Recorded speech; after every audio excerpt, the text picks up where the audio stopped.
अगर तुम सूरज की तरह चमकना चाहते हो तो सूरज की तरह जलना होगा। सपनों को साकार करने के लिए पहले आपको खुद को बदलना होगा। इसी विश्वास के साथ मैं भूपेंद्र सिंह आपके अपने चैनल विधि पाठशाला में आपका स्वागत है।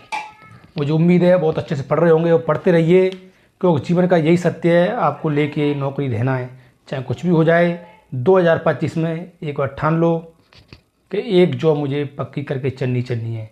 इसी के साथ मैं आज आपके लिए लाया हूँ भूगोल के वह क्वेश्चन जो शायद आपने पहली बार देखे होंगे, और ऐसे क्वेश्चन लाऊंगा जिसको देखकर आप एक क्वेश्चन के साथ साथ कम से कम 5 क्वेश्चन हल करोगे। तो इसी उम्मीद में हम आगे बढ़ते हैं। क्वेश्चन देखिए, इनमें से एक सुमेलित है। कौन सा इसमें से एक सुमेलित है? उत्तर प्रदेश में जूट पाया जाता है, असम में गेहूँ, गुजरात में चाय या केरल में रबड़। इनमें से एक सही सुमेलित है, वो बताना है आपको। देखिए, जूट को हम सबसे ज़्यादा पश्चिम बंगाल में पाया जाता है। विश्व में बात करें, विश्व में सबसे ज़्यादा जूट है वो बांग्लादेश में पाया जाता है। बांग्लादेश में इसका उत्पादन होता है। गेहूं की बात करें, गेहूं का सर्वाधिक उत्पादन उत्तर प्रदेश में होता है। उत्तर प्रदेश के तराई क्षेत्र, विशेषकर उत्तर प्रदेश के तराई क्षेत्र में। अब बात करना चाय की। चाय भारत में सबसे ज़्यादा चाय असम और पश्चिम बंगाल में पाई जाती है। विश्व में सबसे ज़्यादा चाय चीन में पाई जाती है। अब हम बात करते हैं रबड़ की। रबड़ भारत में केरल राज्य में सबसे ज़्यादा पाई जाती है। विश्व में हम बात करें रबड़ की तो सबसे ज़्यादा रबड़ थाईलैंड में पाई जाती है। रबड़ का एक सल्फर आइसोप्रीन है, सल्फर, ठीक है ना। तो इसका आंसर हो गया रबड़ केरल में पाई जाती है। अब बटेश्वर पहाड़ी हरियाणा, बेलारी पहाड़ी मणिपुर, चिन पहाड़ी बिहार, दोषी पहाड़ी कर्नाटक, इनमें कौन सा सही सुमेलित है? तो देखिए, जो बटेश्वर पहाड़ी है बस से वह बटेश्वर पहाड़ी पाई जाती है हमारे बिहार राज्य में। जो बेलारी पहाड़ी है आपने सुना होगा, जो चिन श्रृंखला है वो मणिपुर में पाई जाती है। चिन श्रृंखला मणिपुर में। और दूसरी पहाड़ी देखिए,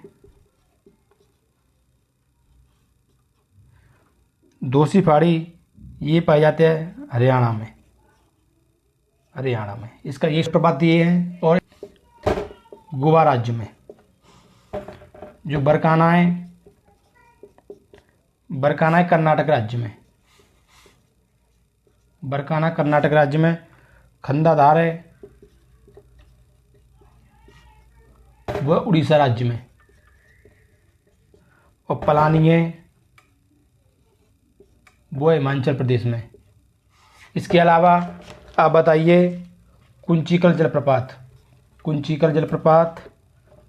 जोग जलप्रपात, शिव समुद्रम, गोकक और आपका धुआंधार, ये कहाँ पर, किस राज्य में? तो कुंचिकल जलप्रपात है कर्नाटक राज्य में। भारत का सबसे ऊंचा जलप्रपात भी है। जोग जलप्रपात कर्नाटक में शरावती नदी पर स्थित है। शिव समुद्रम जलप्रपात कावेरी नदी पर है। और गोकक जलप्रपात है हमारा कर्नाटक राज्य में। तो धुआंधार जलप्रपात है ये मध्य प्रदेश में है। किस नदी पर स्थित है बताओ? धुआंधार जलप्रपात मध्य प्रदेश में नर्मदा नदी पर स्थित है। में से कौन सी नदी घाटी बेसिन क्षेत्रफल की दृष्टि से सबसे बड़ी है? वैसे सबसे बड़ी बात करें हम, सबसे बड़ी वैसे ऑप्शन में गंगा जी है नहीं, सबसे बड़ी गंगा जी हैं। गंगा जी 5 राज्यों में गंगा जी की अवस्थिति है।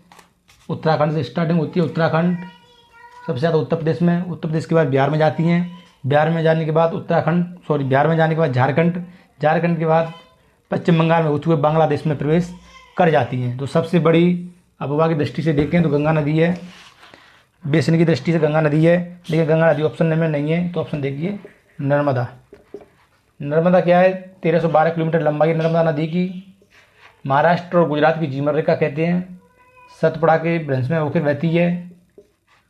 और ये अमरकंटक से निकलती हैं और बड़ौच में जाके अपना जल गिराती हैं। फिर इसके बाद बात करते हैं कावेरी नदी।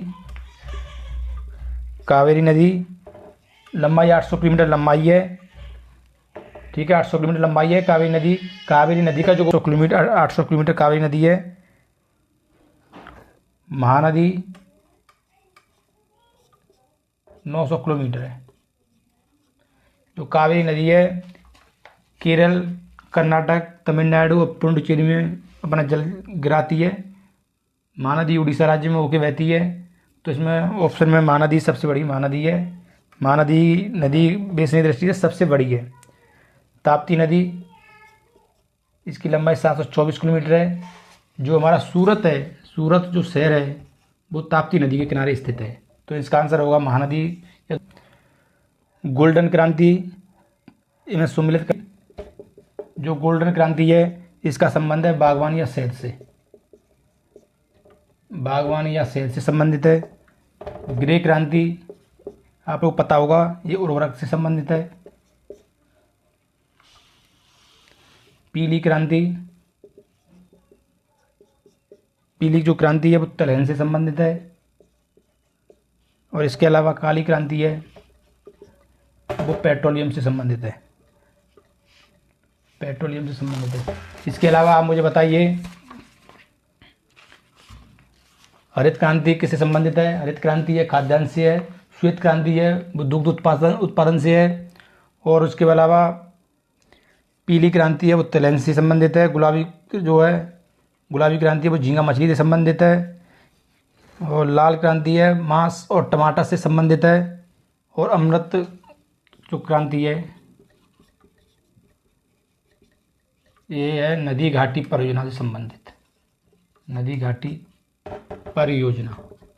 इधर देखिए महासागर, इधर दिया अधिकतम गहरा बिंदु कौन सा है। तो देखिए प्रशांत महासागर सबसे बड़ा महासागर है, 16 लाख वर्ग किलोमीटर में फैला हुआ है। इसका सबसे जो गहरा गर्त है वो है प्रशांत महासागर का मैरियाना गर्त। आपको पता होगा विश्व का सबसे गहरा गर्त यही है, 11,033 मीटर गहरा है। इसका सबसे जो गहरा बिंदु है वो चैलेंजर है। फिर उसके बाद आते हैं आर्कटिक। आर्कटिक का सबसे गहरा जो बिंदु है वो है मोलाई गर्त। मोलाई गर्त, मोलाई गर्त कहाँ पाया जाता है, ग्रीनलैंड के पास पाया जाता है। जो प्रशांत महासागर का जो मैरियाना गर्त है वो यूएसए के पास पाया जाता है, यूएसए के अधिकार क्षेत्र में है। जो हिंद महासागर का सबसे गहरा गर्त है उसका नाम है सुंडा गर्त। सुंडा गर्त है इंडोनेशिया के पास, जावा और सुमित्रा के पास पाया जाता है। और अंटार्कटिक महासागर, अंटार्कटिक महासागर जो है साकाकार भी है, दूसरा सबसे बड़ा महासागर है प्रशांत महासागर के बाद। इसका सबसे बड़ा गहरा गर्त है वो है प्यूटोरिका गर्त, प्यूटोरिका। आगे चलते, शनि ग्रह के वायुमंडल में निम्नलिखित में से कौन सी गैस सबसे अधिक मात्रा में पाई जाती है। तो शनि ग्रह की बात करते हैं। शनि ग्रह, इसके पास इस समय फिलहाल 106 उपग्रह हैं। शनि ग्रह का सबसे बड़ा उपग्रह है वो है टाइटन। तो शनि ग्रह सबसे ज़्यादा इसमें गैस पाई जाती है हाइड्रोजन, फिर पाई जाती है हीलियम। लेकिन हाइड्रोजन हीलियम ऑप्शन में है नहीं। हाइड्रोजन शनि ग्रह के पास जो हाइड्रोजन है इसकी परसेंट 75% पाई जाती है और 25% के करीब हीलियम पाई जाती है, थोड़ा कम पाई जाती है। बाकी बात थोड़ी पाई जाती है वो मैथेन पाई जाती है, मैथेन। इसका आंसर होगा मैथेन, ठीक है ना। मैथेन है, मैथेन को मार्स गैस भी कहते हैं। मैथेन धान की जो खेती होती है उसमें मेथेन गैस पाई जाती है, गोबर गैस में मेथेन पाई जाती है। जो हीलियम है, सिंगरौली स्थित इकाई के संदर्भ में निम्नलिखित में से कौन सा कथन सही है। यह छत्तीसगढ़ राज्य के उत्तर भाग में स्थित है या एनटीपीसी की सबसे पुरानी इकाई है। तो एनटीपीसी की बात करते हैं, नेशनल थर्मल पावर कॉरपोरेशन। तो एनटीपीसी है, ये छत्तीसगढ़ राज्य में नहीं है, ये पड़ती है मध्य प्रदेश और यूपी में। मध्य प्रदेश का एक जिला है सिंगरौली और उत्तर प्रदेश का एक जिला है सोनभद्र, सोनभद्र यहाँ पड़ती है। ये सबसे पुरानी इकाई है। इसकी स्थापना हुई थी 1977 के करीब इसकी स्थापना हुई थी। आपको पता होगा ये सिंगरौली है, ये रेंद नदी घाटी के पास स्थित है। रेंद नदी घाटी के पास स्थित है। तो इसका आंसर होगा सही केवल बी। ठीक है ना। कौन सा कारण भारत के उत्तर पश्चिम भाग में शीत ऋतु में होने वाली वर्षा के लिए उत्तरदायी है? शीत ऋतु में होने वाली वर्षा के लिए उत्तरदायी है। तो शीत ऋतु में जो वर्षा होती है भारत में, वो कहाँ से होती है? जो भूमध्य सागर है, भूमध्य सागर में जब मानसून बनते हैं तो जो भारत में सर्दी होती है, तो सर्दियों के दिनों भारत में वर्षा करते हैं। इसे राजस्थान में से मावट कहते हैं। राजस्थान में से मावट कहते हैं। ये पंजाब, हरियाणा, दिल्ली और पश्चिमी यूपी में वर्षा करते हैं। सबसे ज़्यादा वर्षा पश्चिम में करेंगे, फिर हरियाणा में करेंगे, दिल्ली, पश्चिमी यूपी, और धीरे धीरे आगे बढ़ेंगे तो वर्षा की मात्रा कम होती जाएगी। ठीक है ना। इसका आंसर हो गया पश्चिमी विक्षोभ के कारण। जो भारत में वर्षा होती है शीत ऋतु में, वो पश्चिमी विक्षोभ के कारण होती है। क्वेश्चन देखिए, भारतवर्ष में खारे पानी की सबसे बड़ी झील है। खारे पानी की झील बतानी है आपको कि चिल्का है। जो चिल्का झील है भारत की सबसे बड़ी खारे पानी की झील है। ये उड़ीसा राज्य में पड़ती है। ये एक लेगुन झील है। लेगुन झील, लेगुन झील का मतलब होता है जैसे कोई समुद्र है और ये कोई तट है। ठीक है ना। और यहाँ कोई तालाब वगैरह है। तो क्या होता है, जब तालाब, जो समुद्र का पानी ज़्यादा हो जाता है तो इसे काट के इधर आता है, इस तालाब में आ जाता है। धीरे धीरे चारों तरफ इसके समुद्र के जो अवसाद है वो जमा हो जाते हैं। एक समय ऐसी आती है कि नदी, जो ये तालाब है, इसका मुँह चारों तरफ से बंद हो जाता है और पानी इसके अंदर भरा रहता है। ऐसी झील को लेगुन झील कहते हैं। भारत की सबसे बड़ी झील है लेगुन झील। चिल्का है, उड़ीसा में खारे पानी की झील है। और इसके बाद देखिए, जो सामर झील है ये राजस्थान में स्थित है। ये भारत की दूसरी सबसे बड़ी खारे पानी की झील है राजस्थान में। जो लोनार है वो महाराष्ट्र में है। और बुलर झील है वो जम्मू कश्मीर में स्थित है। ये भारत की सबसे बड़ी मीठे पानी की झील है। इसके अलावा राजस्थान में डीडवाना, लूनकसर, नक्की झील, राजसमंद झील ये राजस्थान में, पिछोला झील भी राजस्थान में। फिर इसके बाद बात करते हैं पुलिकट झील, मध्य प्रदेश में सबसे बड़े ताजे पानी की झील है। शेषनाग, बेरीनाग ये सब झील जम्मू कश्मीर राज्य में स्थित हैं। पुलिकट झील आंध्र प्रदेश में स्थित है। तो भारत के पूर्वी तट पर स्थित सबसे बड़ी लेगुन झील का नाम बताइए। तो ये ऑप्शन है पुलिकट झील। पुलिकट झील पड़ती है आंध्र प्रदेश में। भारत का सतीश धवन अंतरिक्ष केंद्र का जो प्रक्षेपण किया जाता है पुलिकट झील से किया जाता है। आंध्र प्रदेश में हो गई। इसके अलावा चिल्का झील उड़ीसा राज्य में, कोलेरू झील आंध्र प्रदेश में, और किलीवेली, आपको किलीवेली के बारे में नहीं पता होगा। किलीवेली, जो किलीवेली झील है वो तमिलनाडु राज्य में है। तो इसका आंसर होगा वो होगा चिल्का झील सबसे बड़ी झील है।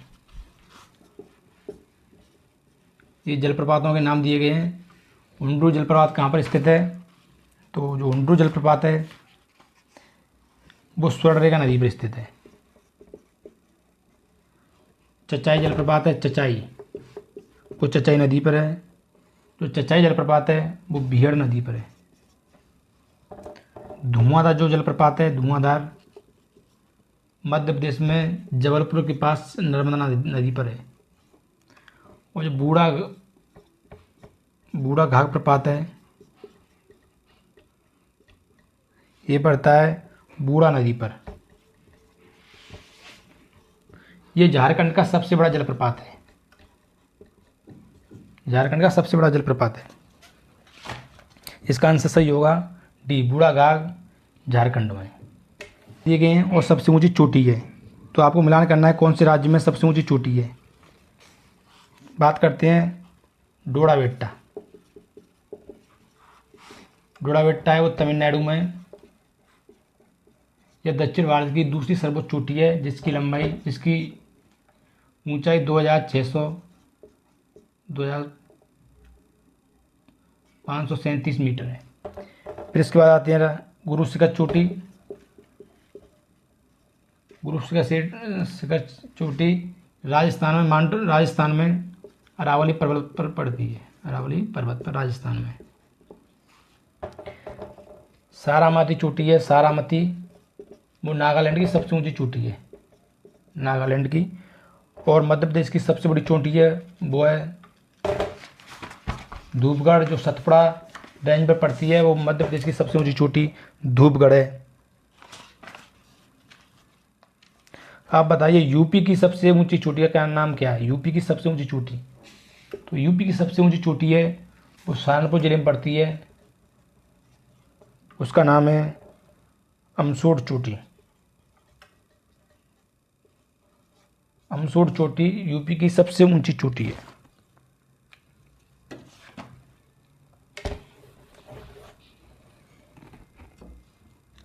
से कौन सी भारत की नवीनतम पर्वत श्रेणी है? नवीनतम पूछिए तो हम बात करते हैं हिमाद्री। तो हिमाद्री है यानी हिमालय, ये भारत की सबसे नवीनतम चोटी है। इसका आंसर यही ठीक है। इसकी सबसे ऊंची चोटी माउंट एवरेस्ट है जिसकी ऊंचाई 8,850 मीटर है, जो नेपाल में स्थित है। अरावली श्रेणी यह राजस्थान में पड़ती है।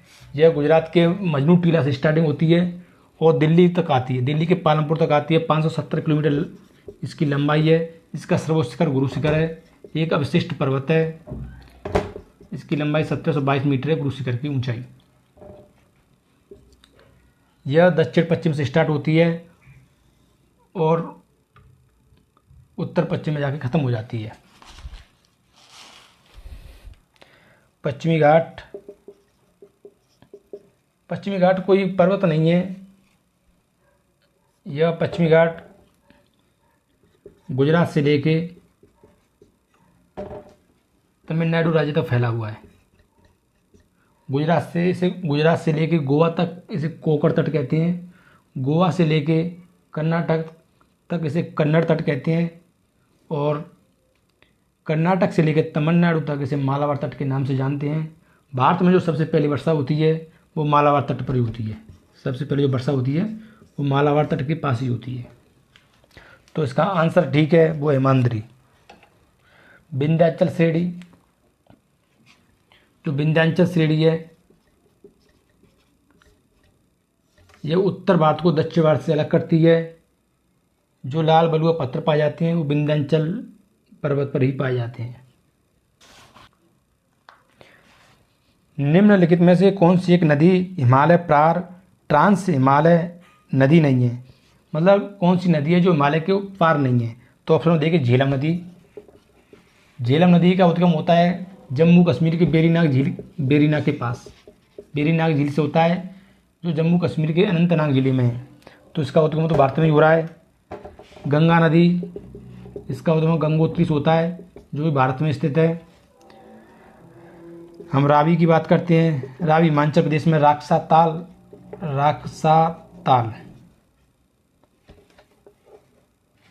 रावी की हम बात करते हैं तो रावी रोहतांग दर्रे से निकलती है। और सतलज नदी है जो इसकी लंबाई है 14 से 50 किलोमीटर इसकी लंबाई है। सिंधु नदी की सबसे बड़ी सहायक नदी है। यह मानसरोवर झील के पास से निकलती है जो तिब्बत में स्थित है। तो इसका आंसर है हमारे पास नदी में जो निकलती है वो सतलज नदी है। 3 नदियाँ ऐसी हैं भारत की जो हिमालय के पार से निकलती हैं, एक सिंधु, दूसरी ब्रह्मपुत्र और सतलज।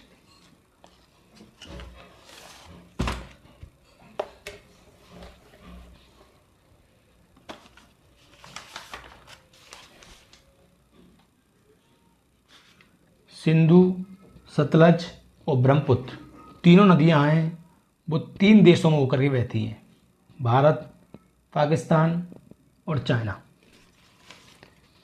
आंसर सही मिलान करना है। अंगामी जनजाति बिरहोर जनजाति, खस जनजाति और टोडा जनजाति। ये देखना है कहाँ पर है।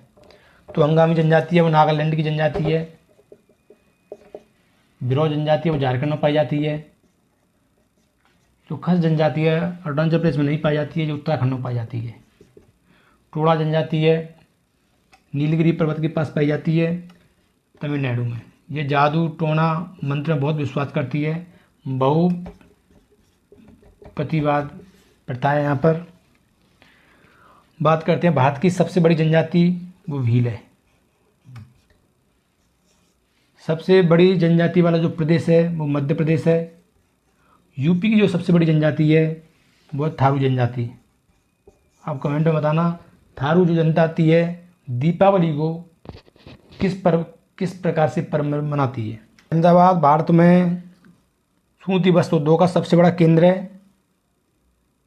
इसका कारण है अहमदाबाद भारत के प्रमुख कपास उत्पादन क्षेत्र में स्थित है, इसलिए इसे कच्चे माल की कोई समस्या नहीं है। तो कथन देखिए, अहमदाबाद भारत में सूती वस्त्र उद्योग का सबसे बड़ा केंद्र नहीं है, पहला गलत है। क्योंकि भारत में सूती वस्त्र उद्योग का सबसे बड़ा केंद्र है वह मुंबई। मुंबई को सूती वस्त्रों की राजधानी कहते हैं। सबसे ज़्यादा कपास उत्पादन किया जाता है वो क्या किया जाता है, गुजरात में। क्योंकि कपास से ही सूती वस्त्र उद्योग का निर्माण होता है। कपास होता है काली मिट्टी में पैदा होता है, काली मिट्टी में। अहमदाबाद भारत के प्रमुख कपास उत्पादन क्षेत्र में से ठीक है, आंसर का आर बिल्कुल ठीक है। क्योंकि मैनचेस्टर है, भारत का मैनचेस्टर है, मैनचेस्टर अहमदाबाद को कहा जाता है। उत्तर भारत का जो मैनचेस्टर है, उत्तर भारत का मैनचेस्टर है वो कानपुर है।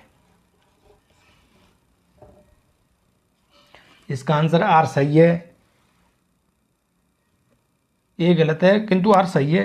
डी आंसर बिल्कुल ठीक है। और उन्हें पश्चिम से पूर्व की ओर व्यवस्थित कीजिए। तो देखना है बेतवा किधर है, केन किधर है, सिंधु किधर है, चंबल किधर है। तो पहले यमुना नदी की बात करते हैं। यमुना नदी 1376 किलोमीटर की करीब लंबाई है। यमुना नदी गंगा नदी की सबसे बड़ी सहायक नदी है। तो जो यमुना नदी है इसका उद्गम होता है यमुनोत्री ग्लेशियर से होता है। गंगा नदी की एकमात्र ऐसी सहायक नदी है यमुना जो पर्वतीय क्षेत्र से निकलती है और इलाहाबाद के संगम पर दाएं तट से मिलन करती है। इसकी सहायक नदियों की बात करते हैं। सबसे पहले से सहायक नदी मिलती है यहाँ पर हिंडन, जो नोएडा के पास मिलती है। फिर इसके बाद चंबल नदी है, 1050 किलोमीटर के करीब लंबाई है।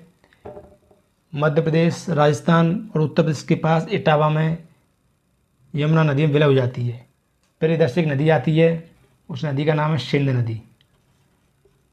नदी यहाँ विलय करती है। फिर उसके बाद बेतवा नदी जो हमीरपुर के पास यमुना नदी में अपना जल गिराती है। यहाँ पड़ती है केन नदी। तो केन नदी बांदा जिले के पास यमुना नदी में अपना जल गिराती है और यमुना नदी सबको अपना जल इकट्ठा लेके प्रयागराज में संगम पर अपना जल गिरा डालती है। तो हम बात करते हैं भूमध्य सागरीय प्रदेश। भूमध्य सागरीय प्रदेश वो प्रदेश होते हैं जो अक्षांश रेखा पर 30 डिग्री अक्षांश रेखा 45 डिग्री अक्षांश रेखा के मध्य भूमध्य सागर के पास पाए जाते हैं। कहाँ पर? भूमध्य सागर के पास। ठीक है। तो यहाँ की जो वनस्पति है वो बहुत खट्टी है। तो यहाँ पर अंगूर, जैतून, संतरा, नींबू आदि खट्टे फल पाए जाते हैं।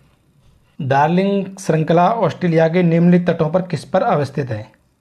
तो आपको बताना है डार्लिंग श्रृंखला ऑस्ट्रेलिया के किस तट पर स्थित है। तो हम ऑस्ट्रेलिया की बात करते हैं। जो डार्लिंग श्रृंखला है वो दक्षिणी पश्चिमी तट पर पाई जाती है। कहाँ पर? दक्षिणी पश्चिमी तट पर पाई जाती है। जो डार्लिंग श्रृंखला है खनिज संसाधनों की दृष्टि से बहुत ही संपन्न है। आपने कालगुल्ली और कुलगाड़ी ऑस्ट्रेलिया में सोने की खदान बहुत ही प्रसिद्ध है। तो पहले बात करते हैं चक्रवात कब आते हैं। चक्रवात जब आते हैं जब कम दबाव का क्षेत्र बन जाता है और हवा गर्म होकर के क्या होती है, ऊपर उठती है और उसका जगह लेने के लिए ठंडी हवा नीचे आती है, तो वहाँ पर चक्रवात बन जाते हैं। तो चक्रवातों को क्या किस नाम से जानते हैं? देखिए, जो बैगुआ जो चक्रवात है वो पाए जाते हैं फिलीपींस में। जो हरिकेन है अमेरिका में पाए जाते हैं, अमेरिका में नाम दिया जाता है हरिकेन। टाइफून है, चीन में उसे टाइफून कहते हैं। और बहुत ही मोस्ट इम्पोर्टेंट बिलीज, ये ऑस्ट्रेलिया में नाम देते हैं और भारत में इसका नाम है चक्रवात।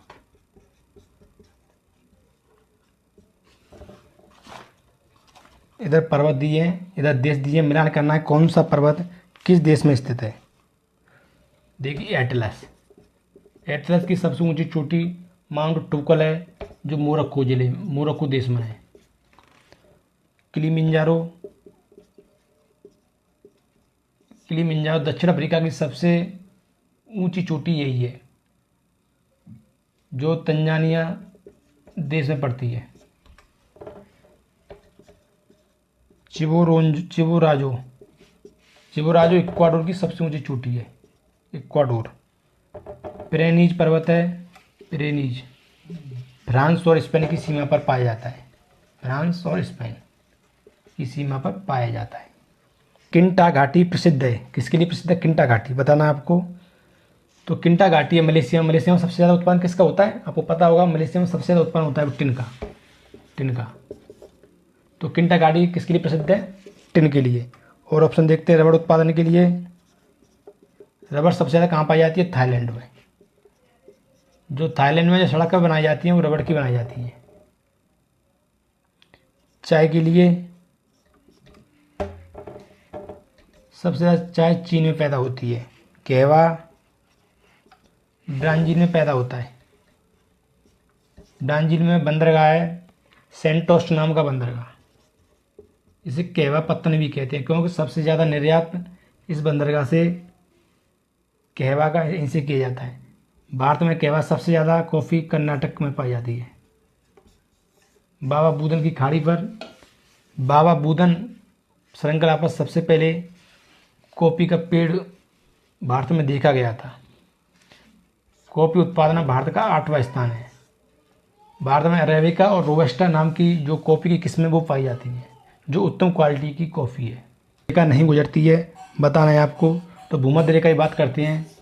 0 डिग्री अक्षांश रेखा को भूमध्य रेखा कहते हैं। यह 3 महाद्वीपों से होकर निकलती है। पश्चिमी दक्षिण अमेरिका, अफ्रीका और एशिया। भूमध्य रेखा 13 देशों से होकर निकलती है। यहाँ से निकलेगी सबसे पहले दक्षिण अमेरिका में, वो है ब्राज़ील, इक्वाडोर, कोलंबिया, ब्राज़ील। फिर उसके बाद अफ्रीका में पहुँचेगी। अफ्रीका में साउटामे, गेवन, कांगो गणराज्य। फिर उसके बाद सोमालिया और कीनिया में होके निकलती है और युगांडा।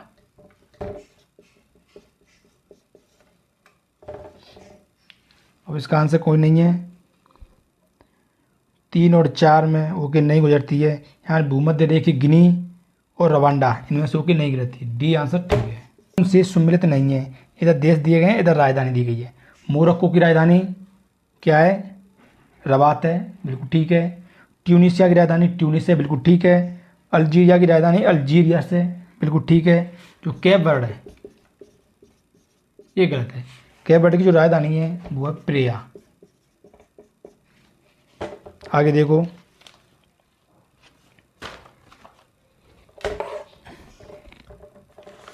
तुर्कमेनिस्तान है। तुर्कमेनिस्तान जिसे तुर्कों का स्थान भी कहते हैं, इसकी राजधानी है, बताओ क्या है? अश्वागात, वो भी ठीक है। चारों ऑप्शन ठीक है। आप बताना कजाकिस्तान की नई राजधानी क्या है? तो कजाकिस्तान की नई राजधानी है अस्ताना।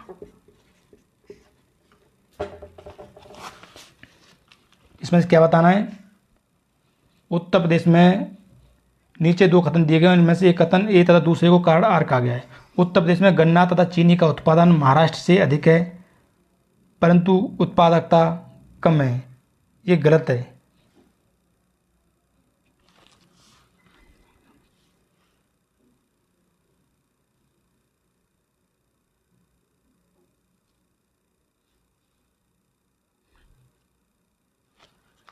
देखिए, उत्तर प्रदेश में गन्ना तथा चीनी का उत्पादन महाराष्ट्र से अधिक है, परंतु उत्पादकता कम है, बिल्कुल ठीक है। क्योंकि उत्तर प्रदेश में सर्वाधिक चीनी का उत्पादन होता है, लेकिन उत्पादकता बहुत कम है। सबसे ज़्यादा गन्ना बहुत होता है, लेकिन उत्पादकता बहुत कम है। महाराष्ट्र में अधिकांश चीनी मिलें सरकारी क्षेत्र में स्थित हैं, बिल्कुल ठीक है।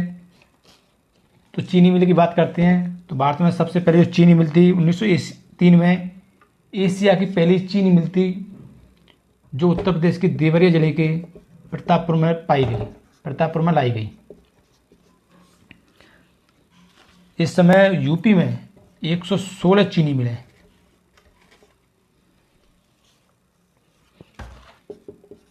गुरु मानदाता, जो गुरु मानदाता चोटी है वो चीन में मानसरोवर झील के पास पाई जाती है। और बात करते हैं नामचा पर्वत, कामेट और नंगा पर्वत, जो हिमालय है, ट्रांस हिमालय के 3 भाग होते हैं, कराकोरम, लद्दाख और जास्कर। तो हिमालय पर्वत है, ये नंगा पर्वत से स्टार्ट होता है भारत में और ये नामचा पर्वत तक जाता है। नामचा पर्वत नंगा पर्वत से स्टार्टिंग होता है और नामचा पर्वत तक जाता है। तो नंगा पर्वत के बाद उत्तराखंड में कामेट, त्रिशूल, अलकनंदा, बद्रीनाथ, धौलागिरी, अन्नपूर्णा, मक्कालू, मंसालू, एवरेस्ट, कंचनजंगा। फिर उसके बाद अरुणाचल प्रदेश में ढपला, मिरी, अबोर, मिसमी के बाद अरुणाचल प्रदेश में म्यांमार सीमा पर होता हुआ ये नामचा पर्वत नाम से जाना जाता है। जो भारत का अंडमान निकोबार जो द्वीप समूह है वो हिमालय का ही एक उठा हुआ भाग है, जो पहले जो नामचा पर्वत नाम से जाना जाता था। ये भी आपको ये क्वेश्चन कैसे लगे? मुझे उम्मीद है आपकी समझ में आ गए होंगे और बहुत अच्छे से कराए हैं। आप इसी प्रकार पढ़ते रहिए और फिर मैं आपको लेके आऊँगा कल इतिहास के क्वेश्चन। तब तक के लिए फिर मिलते हैं। जय हिंद और चैनल को सब्सक्राइब जरूर कीजिए।